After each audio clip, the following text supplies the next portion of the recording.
Well, you guys, this is April Chapman with Unshakable with April Chapman. And I happen to be in Tennessee working on my film, and decided to stop by the park where 17-year-old Saturah Hayes was brutally shot taking prom pictures. You guys, this is a absolutely beautiful park, and this is not in an area that you would expect something like that to happen.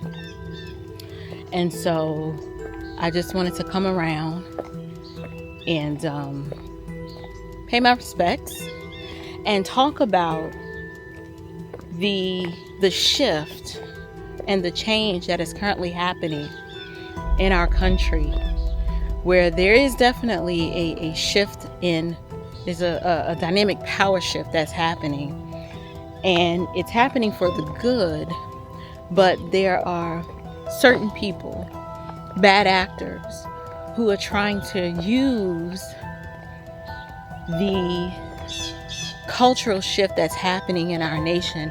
They're trying to use it for their own political purposes. Let me say something. This guy does not represent what you would typically hear black people say as us. He don't represent us. He represent him. This guy right here is cosplaying. His hair, his dashiki, his uniform that he tries to put on that he saw off, I don't know, Roots or something like that. The way that he talks like he's putting on a spectacle, like a minister.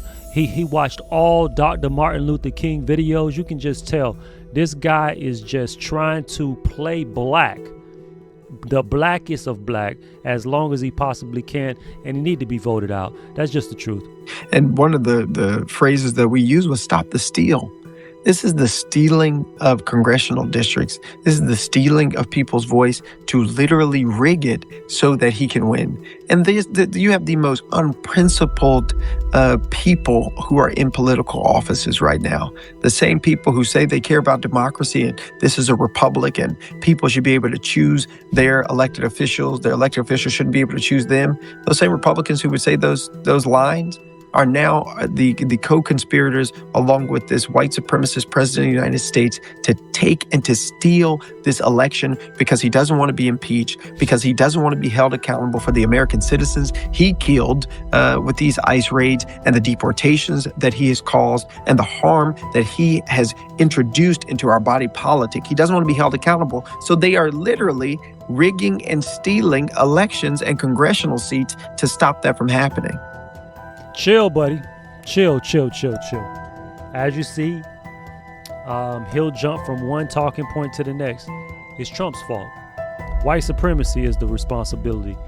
The problem is, you see, he got that black power up. All right, let me just tell y'all what's going on here. So instead of going down and being an advocate for this black 17-year-old female who ended up getting shot to death over the holiday weekend, he went down to a local graduation. I know it looked like he's on a church pulpit, but no, he's at a graduation. And instead of understanding that he should just give an inspiring speech, he decides to go all into his blackness. Listen in.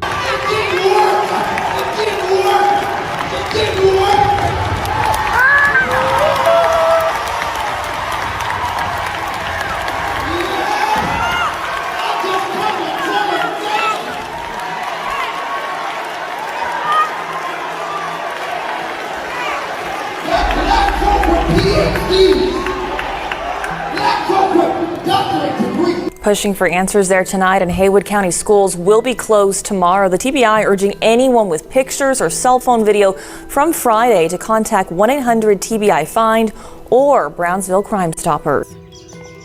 And so, I just passed it. It's right here. There is a memorial to this young girl. I walked right past it. I'm gonna go and get some footage of it. But it's interesting to me because I've yet to hear House Representative Justin Pearson And if I'm mistaken, I haven't even heard Congressman Steve Cohen mention anything about Saturah Hayes. And this is Brownsville, Tennessee. It's in Hayward County. So it is not in the metro region of Memphis, Tennessee.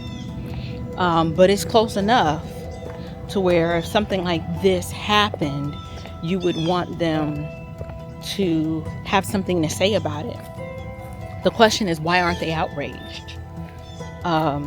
They don't seem to be outraged. They don't seem to be concerned at all. And so I want to show you, this is the park. She said, "Speak for me in loving memory of Saturah." Beautiful young girl, 17 years old, here in this park, taking pictures for her prom. And this is the memorial that was set up for her with balloons and teddy bears and all those things. And so I think what I'm going to do is I'm going to sign it. There is a marker here.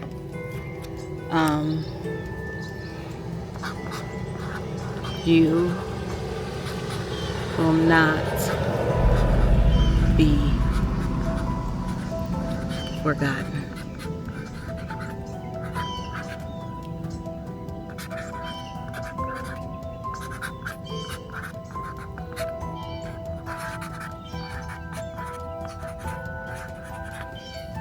I will speak for you, Saturah. I'm all the way from Atlanta, Georgia. I'll speak for you.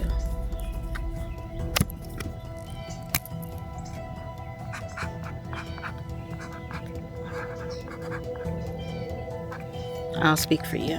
I will be your voice, because God knows the Congressional Black Caucus, your congressman, nor your House of Representatives are unwilling to speak for you.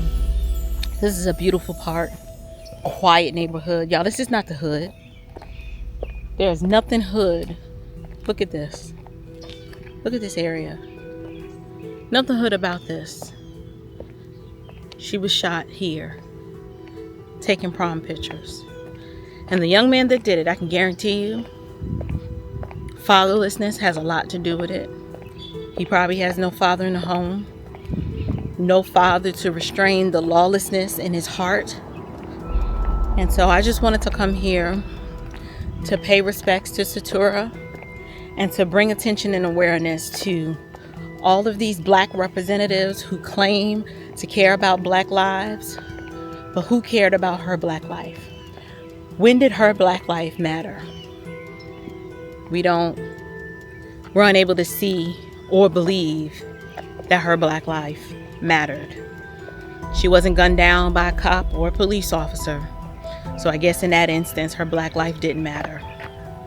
But this is why I do what I do on my show, not just to raise awareness for what is currently happening in our nation, but to pull the covers back so that people know they are running a psyop on you, and they are lying, and they are using black pain and black suffering, and they want to exploit it for their own selfish gain.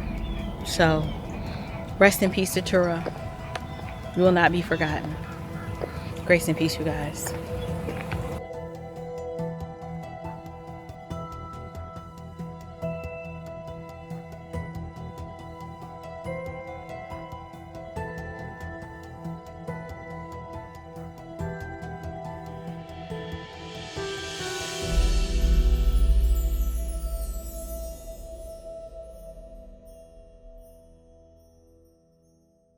I had a great deal of respect for him.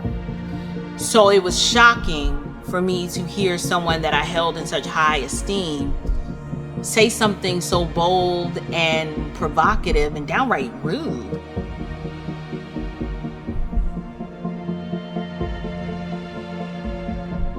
In my mind, I don't see how it can't be. I mean, if something is impossible, nobody can do it. Okay. So if freedom is a choice, how can slavery not be? You have documented that over 200,000 black people escaped. And they basically stole their own freedom. 100,000 escaped on their own. Another 100,000 escaped through the Underground Railroad. And how did they do it? They made a choice. They decided to do it. Now, when people say, I have no choice, they've just admitted they're a coward. Slavery is a choice.